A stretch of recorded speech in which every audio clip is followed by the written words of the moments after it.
Je m'appelle Julien Bouchard. Je suis le directeur marketing et produit chez Fisher Paykel Healthcare depuis 4 ans. Avant ça, j'ai travaillé pendant 7 ans pour une compagnie de soins à domicile qui fait de la thérapie CPAP et de l'oxygénothérapie. J'apprécie l'opportunité aujourd'hui qui m'est donnée de vous présenter le sujet suivant, la thérapie Myervo pour les patients MPOC à domicile.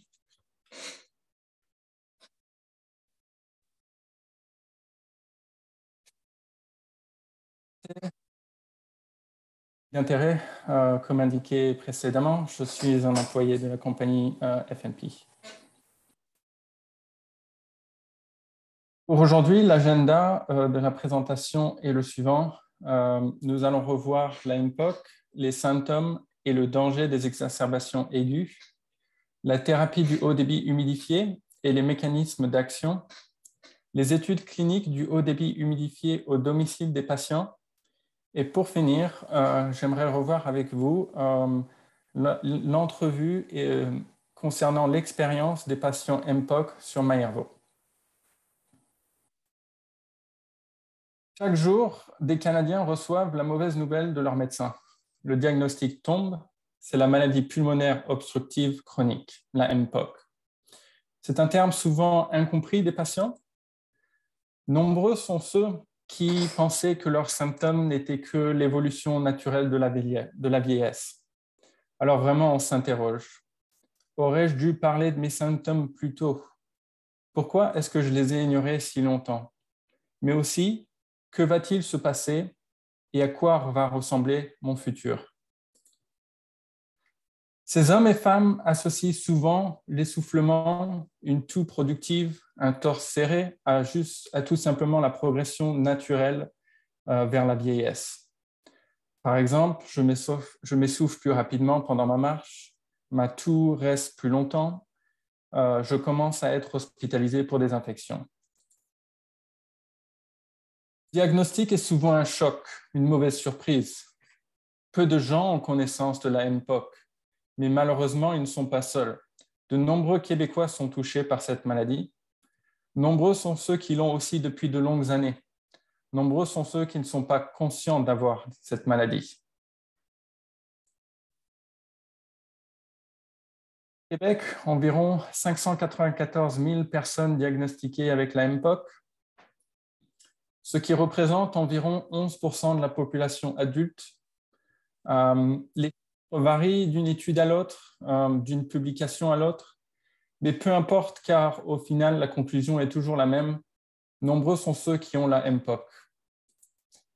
Il y a aussi le risque de voir nombreux sont ceux qui ne sont pas encore diagnostiqués.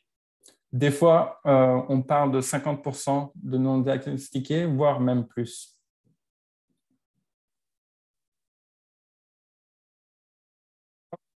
Les patients MPOC. Ces patients souffrent d'une obstruction progressive et d'hyperinflation pulmonaire. Les symptômes se manifestent au quotidien, ce qui impacte sévèrement évidemment la qualité de vie de ces patients. 92% environ des patients indiquent ressentir des symptômes régulièrement. Et parmi ces symptômes les plus présents, on retrouve par exemple l'essoufflement qui représente 72%. On retrouve aussi l'hypersécrétion, mucus et flegme à environ 63% des patients qui rapportent ce symptôme.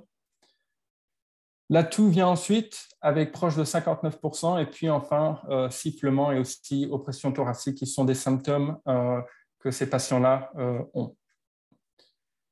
Ces symptômes, évidemment, ont un effet néfaste considérable sur la qualité de vie, évidemment d'un point de vue physique, mais aussi pour leur santé mentale. Ces patients deviennent de plus en plus sédentaires, ils perdent en interaction et leur vie sociale se voit aussi diminuer.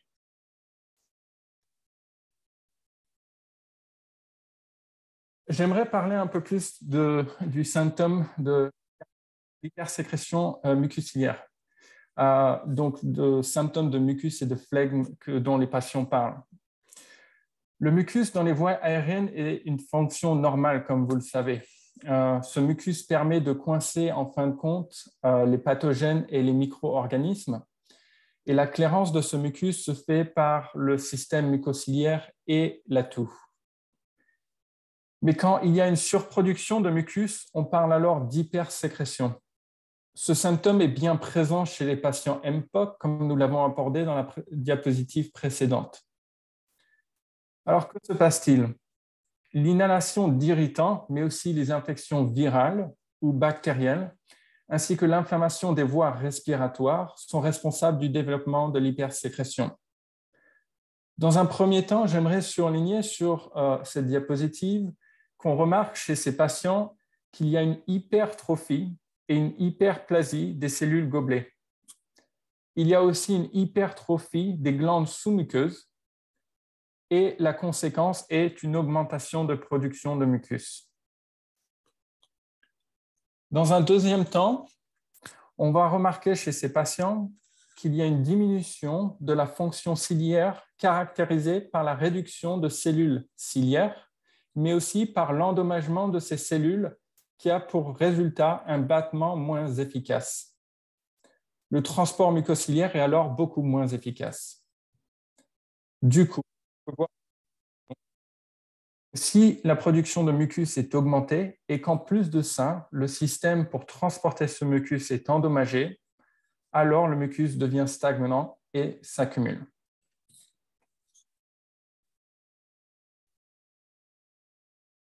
L'hypersécrétion est un risque associé aussi aux exacerbations aiguës.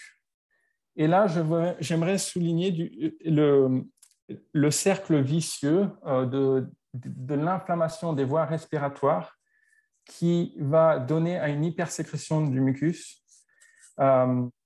ou va apporter le risque d'infection et possiblement d'hospitalisation. Avec chaque infection, on sait qu'il y a un risque d'hospitalisation. Évidemment, il n'est pas toujours là, il n'y a pas toujours une hospitalisation. Tout dépend de la sévérité des symptômes, ainsi que de la proactivité du patient à utiliser leur plan d'action MPOC.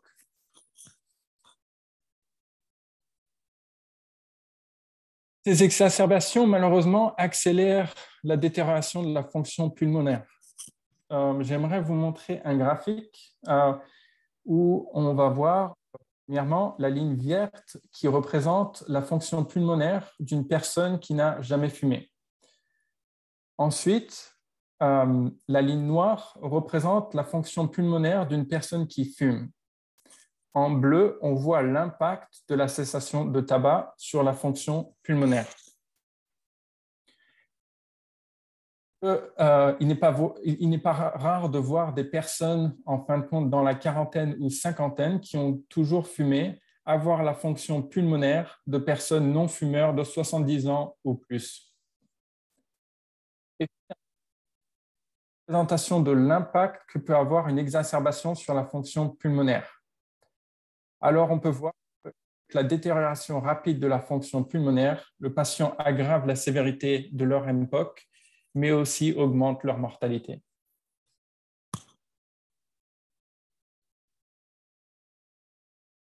L'étude publiée par Suissa a analysé le nombre d'hospitalisations pour une exacerbation de 70 000 Québécois souffrant de la MPOC.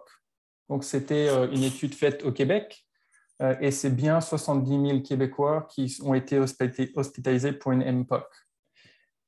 Ils ont l'historique de leur hospitalisation en utilisant la base de données de la RAMQ. Et la conclusion est assez flagrante. Entre la première et deuxième hospitalisation pour une exacerbation MPOC, environ 60 mois se sont écoulés. Par contre, entre la 9e et la 10e hospitalisation, seulement 4 mois. En plus de ça, le risque d'exacerbation consécutive est augmenté. Après leur deuxième exacerbation sévère, le patient a 3 fois plus de chances de risque d'en subir une autre. Et après la 10e exacerbation, le patient a 24 plus de risque de subir une autre exacerbation. Alors, on peut conclure que les exacerbations peuvent amener plus d'exacerbations. Et malheureusement, avec le risque de ces exacerbations-là, on sait qu'il y a un risque d'hospitalisation.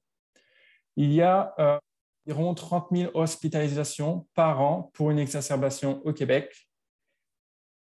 La thérapie Airvo-Optiflow est déjà largement implantée dans le milieu hospitalier. Cette thérapie peut être utilisée généralement pour des patients se présentant avec une insuffisance respiratoire aiguë aux urgences et plus dans les soins à domicile. Et du coup, malgré l'optimisation de leur traitement, vos patients MPOC ont-ils des symptômes chroniques qui impactent sévèrement leur quotidien? Ont-ils aussi peut-être des hospitalisations régulières? J'aimerais parler du haut débit humidifié qui peut être administré au domicile et aider vos patients MPOC.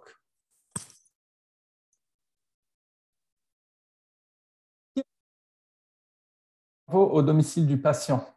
On voit en bas à gauche de l'image le Mayervo. C'est le même appareil que celui utilisé en milieu hospitalier, si vous êtes dans le milieu hospitalier. C'est un appareil qui permet de délivrer des débits de gaz allant jusqu'à 60 litres par minute. Ce gaz peut être de l'air ambiant ou aussi un mélange d'air avec de l'oxygène. Ça veut dire que le patient n'a pas besoin d'être sur oxygénothérapie pour utiliser le Mayervo à la maison. Cet appareil peut générer son propre débit. C'est un appareil simple d'utilisation. Le patient a seulement besoin d'appuyer sur un bouton pour démarrer la thérapie. L'air est chauffé et humidifié jusqu'à une température de 37 degrés, permettant de délivrer le haut débit confortablement.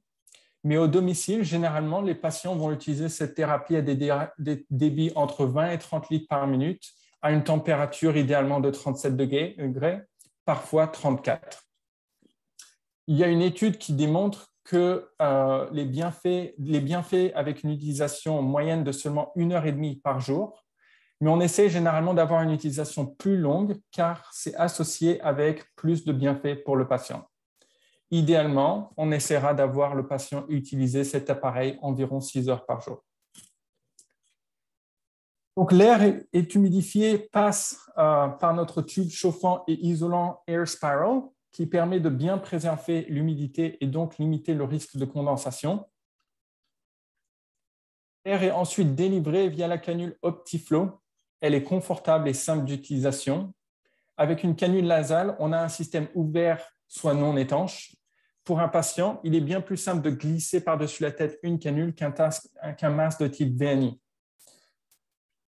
Compte tenu que c'est un système ouvert, le patient peut facilement manger, boire et parler tout en utilisant la thérapie Mayervo. Si vous avez l'occasion de tester cette thérapie, vous remarquerez par vous-même que vous pouvez facilement faire ces choses-là. Évidemment, quand une thérapie est plus facile à utiliser, ça a moins d'impact sur la vie sociale, alors le patient va sûrement utiliser l'appareil plus souvent. Et du coup, en augmentant l'utilisation, on augmente les bienfaits. On peut utiliser la thérapie éveillé ou endormi. Mais comme je disais plus tôt, on va essayer de l'utiliser le plus longtemps possible et généralement, les patients apprécient l'utilisation durant leur sommeil où ils arrivent à mettre au moins 6 heures par jour. Pour un usage au domicile, il y a 2 installations possibles. À gauche, un Mayervo avec une chambre d'humidité à remplissage manuel ou bien à droite, un Mayervo avec une poche d'eau et du coup un remplissage automatique. La poche d'eau permet de doubler la capacité d'eau et du coup la durée d'humidité. On voit aussi à l'écran que si le patient nécessite de l'oxygénothérapie, il suffit simplement de connecter le concentrateur d'oxygène sur le côté du Mayervo. Et vous avez maintenant un patient qui va recevoir un mélange d'air et d'oxygène humidifié. Parlons du haut débit humidifié. Donc, vous allez voir à l'écran 4 mécanismes. Nous allons commencer par celui des voies respiratoires, puis nous allons présenter le concept de support respiratoire avec le Mayervo. Je ne vais pas rentrer en détail sur les 2 autres concepts, mais en résumé, le concept de confort du patient vient du fait que c'est un système ouvert, soit plus facile et confortable pour le patient. Et le concept d'apport d'oxygène vient du fait que l'on peut utiliser le Maillervo pour humidifier l'oxygène délivré au patient. Aussi, l'appareil est équipé d'un analyseur d'oxygène et du coup, on peut mesurer à l'écran la fraction d'oxygène délivrée au patient.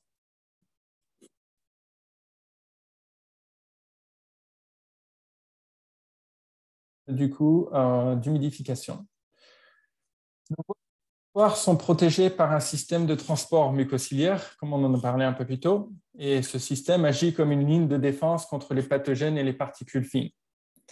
Les voies aériennes sont responsables en partie pour chauffer et humidifier l'air que nous respirons. Alors, on voit à l'image que l'air inhalé est rapidement réchauffé. Il atteint les poumons avec une température d'environ 37 degrés pour 44 mg de vapeur d'eau par litre de gaz, c'est-à-dire que l'air est complètement saturé en vapeur d'eau. Ce concept est primordial. Il faut vraiment conserver cette température et humidité pour le bon fonctionnement du transport mucociliaire. Sans ça, les cils vibratiles perdent de leur efficacité de battement et le mucus devient plus épais car il n'est pas suffisamment réchauffé et liquéfié. Et dans cette diapo, démarrer une vidéo qui présente un modèle in vitro de l'effet d'un débit élevé d'air chaud et humidifié sur le transport mucociliaire. Le débit d'air est de 25 litres par minute à une température de 38 degrés et unidirectionnelle. À gauche, l'air a une humidité relative de 100%, tandis qu'à droite, l'air a une humidité relative de 90%. Après seulement 15 minutes, on va voir l'impact que cela va avoir sur le transport mucociliaire. Nous observons que certaines zones des cils vibratiles ne battent plus. Il y a des particules qui commencent à s'accumuler et qui sont immobiles. Sur l'image de gauche, nous observons que les cils vibratiles vont battre à l'unisson. Les particules coincées par le mucus sont alors évacuées. Après 1 heure, on observe que l'épithélium est sec à droite. Les cils vibratiles ne bougent plus. Le mucus et les pathogènes sont pris et immobiles. On comprend bien qu'avec une production continue de mucus, qui est le cas avec les patients MPOC, si ce mucus n'est pas dégagé, il reste pris dans les poumons et peut amener à une obstruction ou aussi, comme on appelle, un bouchon muqueux. Il est vraiment important de garder ce mucus liquéfié.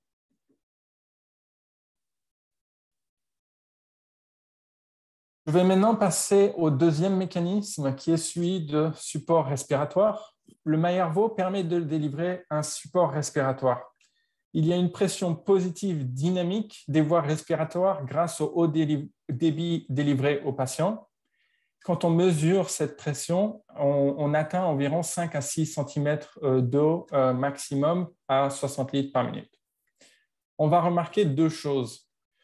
Premièrement, une pression positive à la fin de l'expiration qui permet d'éviter l'effondrement des voies respiratoires. On remarquera deuxièmement une respiration plus lente qui est stimulée par cette pression pendant l'expiration. C'est plus difficile d'expirer, donc l'expiration devient plus longue. Ces 2 choses vont contribuer à augmenter la ventilation alvéolaire. Mais aussi, le Maillervo, avec son système ouvert, avec les canules nasales, va favoriser le lavage de l'espace mort et donc chasser l'air expiré des voies aériennes supérieures. Du coup, on réduit la réinhalation de gaz riches en dioxyde de carbone et pauvres en oxygène présents dans la trachée, ce qui augmente la ventilation alvéolaire aussi. Je vais commencer une vidéo qui montre le lavage de l'espace mort. Dans cette étude de Mollet, un gaz traceur a été inhalé pour représenter le dioxyde de carbone. Et ensuite, on a utilisé un type de scanner pour visualiser le gaz dans l'aérienne.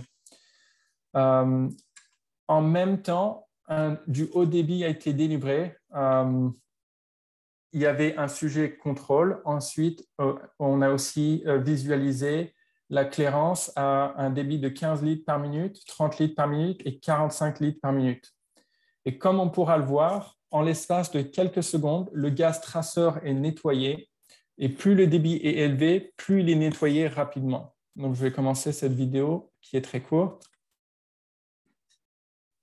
Donc là, on voit 0 secondes, 2 secondes, et au fur et à mesure, on voit les gaz qui, en bleu, disparaissent petit à petit par rapport au temps, mais aussi par rapport au débit qui est délivré. Plus il est élevé, plus il y a un nettoyage, un lavage de cet espace mort.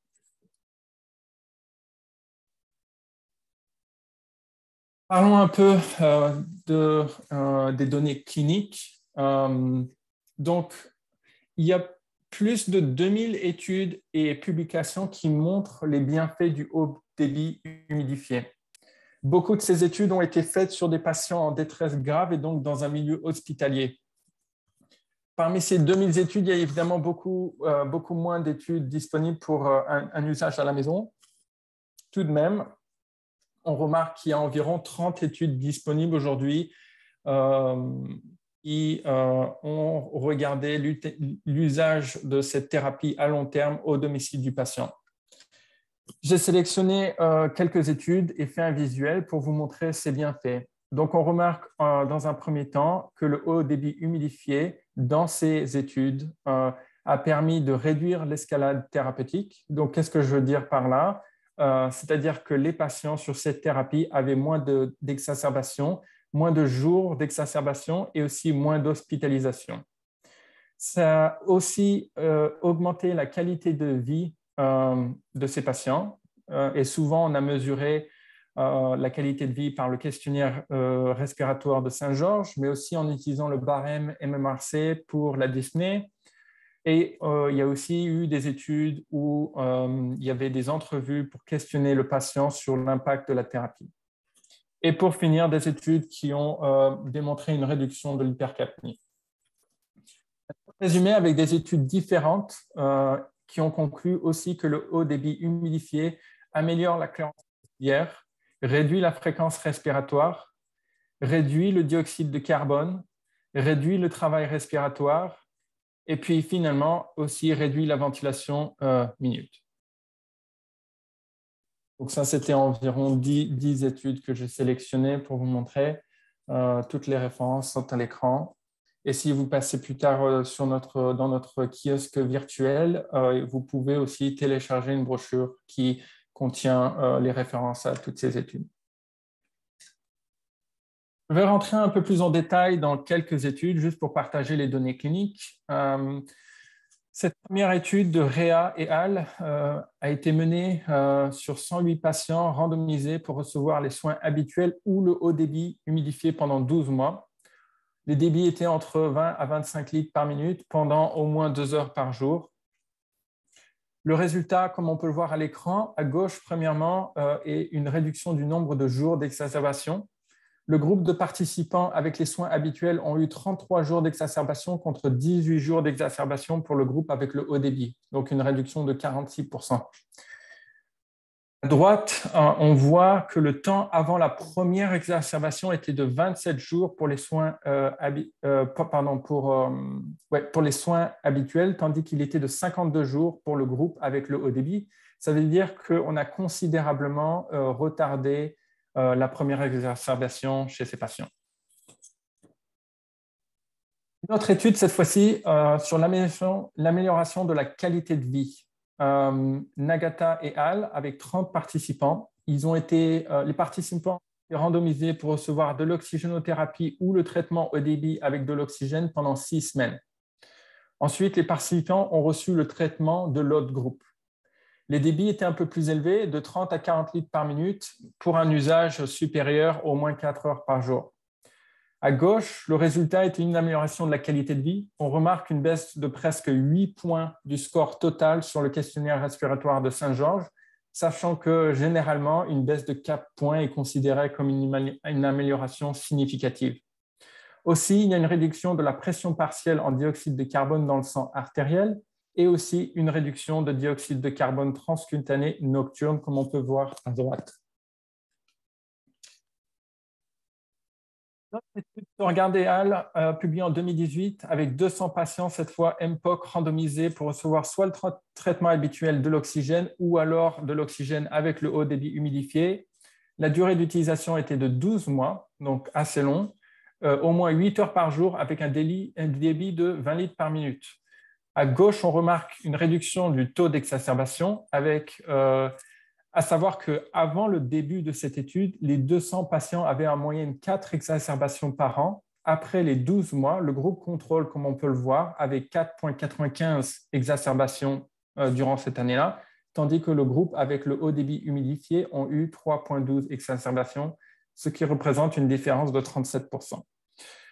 On voit aussi à droite que le taux d'hospitalisation a baissé. Quand on regarde les résultats selon le protocole, il y a une réduction de 41% d'hospitalisation entre les deux groupes. Toujours dans cette étude Sturgeon, très rapidement, le groupe du haut débit ont indiqué avoir une amélioration de la qualité de vie et ça a été mesuré avec une amélioration de la dyspnée mesurée par le score MMRC ainsi qu'une amélioration de la qualité de vie mesurée par le questionnaire de Saint-Georges. Et finalement, j'aimerais souligner qu'une amélioration de la performance physique quand on regarde la distance parcourue durant le test de marche de 6 minutes. Dernière étude qui est sortie il y a seulement quelques mois de ça, une étude de Nagatan encore, 104 patients MPOC randomisés où ils ont reçu soit l'oxygène ou le haut débit avec de l'oxygène pendant 12 mois. Les débits étaient de 30 à 40 avec une utilisation à 4 heures par jour.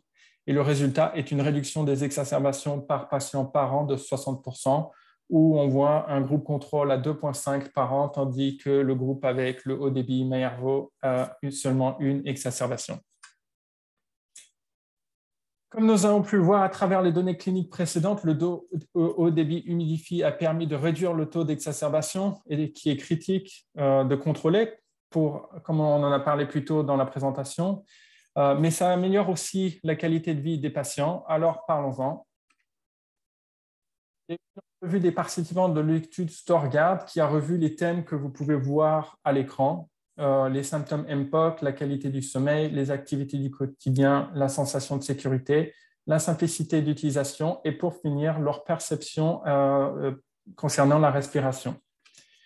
Et voici un extrait des réponses des participants. Pour garder l'intégralité des réponses, j'ai décidé de ne pas traduire les mots en anglais, mais je vais le dire en français. Donc, premièrement, je peux sortir plus souvent pour voir des amis. Aujourd'hui, je peux utiliser mon vélo pour me rendre chez un ami et prendre un café, ou bien même me rendre en ville. Je ne pouvais pas faire ça avant. C'est plus simple de tousser et de me débarrasser du sputum après avoir reçu l'humidificateur. Dans le passé, j'utilisais beaucoup d'efforts et d'énergie pour tousser. C'est génial, je n'ai plus d'infection. Un proche de participant a indiqué « Je pense qu'il dort mieux depuis le début du traitement. Son sommeil est plus calme et il dort plus longtemps. » Et dernière entrevue, il y en a beaucoup plus, mais c'est tout simplement plus facile de respirer. D'habitude, la respiration prenait beaucoup d'efforts. Il y a aussi un exemple d'un cas québécois parmi tant de Québécois qui aujourd'hui utilisent déjà le Mayervo. Cette patiente diagnostiquée avec MPOC et bronchiectasie qui utilisait de l'oxygène depuis longtemps. Entre 2014 et 2016, elle a eu 3 hospitalisations pour des exacerbations. Entre 2016 et 2017, elle en a eu 2. Et puis, on l'a commencé sur Mayervo l'été 2007 et suite à ça, elle n'a plus d'hospitalisation pour des exacerbations. Pour finir cette présentation, j'aimerais parler de quelle est la suite. Et en fait, j'aimerais vous demander, pensez à vos patients MPOC qui, malgré leur médication, ont des symptômes chroniques sévères. Ces symptômes ont un grand impact sur leur bien-être, comme on le sait. N'ayez pas peur de suggérer cette thérapie aux patients, mais aussi aux docteurs. Les études cliniques ont démontré les bienfaits. Alors, quel type de patients peuvent bénéficier? On ne dit pas que tous les patients MPOC peuvent absolument bénéficier, devraient absolument utiliser le Mayervo. On sait que beaucoup de patients MPOC, évidemment, sont bien contrôlés avec leur médication, avec leur thérapie. Mais plutôt, pensez à vos patients qui ont une toux chronique productive, qui sont continuellement essoufflés ou qui ont des infections régulières. Pensons à eux et proposons-leur la thérapie Mayervo. Après tout, ces patients veulent se sentir mieux et aimeraient sûrement connaître leurs options de traitement. Pour votre attention, je me rends compte que ça a duré pile 30 minutes. J'espérais avoir 5 minutes de questions-réponses. Ce que je propose, c'est que je vous encourage à prendre mes coordonnées et de me contacter si vous avez besoin de plus d'informations. Surtout, n'hésitez pas à me joindre pour une question rapide ou alors une revue en détail de la thérapie et du Mayervo. J'aimerais vraiment beaucoup travailler avec vous et vos équipes. Et si vous avez le temps, je reste en ligne maintenant et puis vous pouvez passer me voir à mon kiosque virtuel Fisher Paykel Healthcare. Merci beaucoup.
Donc, je lis une question pour les paramètres à installer. Est-ce qu'il faut aller selon le confort du patient? Oui, donc ce qu'on recommande généralement, et c'est ce qu'on a vu dans les études, on essaye d'avoir un débit entre 20 et 30 et puis une température idéalement 37 et ça dépendra évidemment du confort du patient où on peut faire une titration un peu plus basse pour la température si besoin. Donc 34 degrés. Merci pour la question.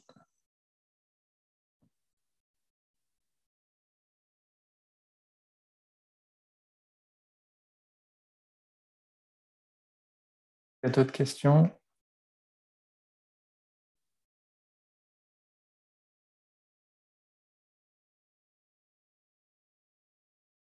Merci beaucoup. Je vais quitter la conférence et je vous propose de vous retrouver un peu plus tard dans le kiosque. Passez une très belle journée.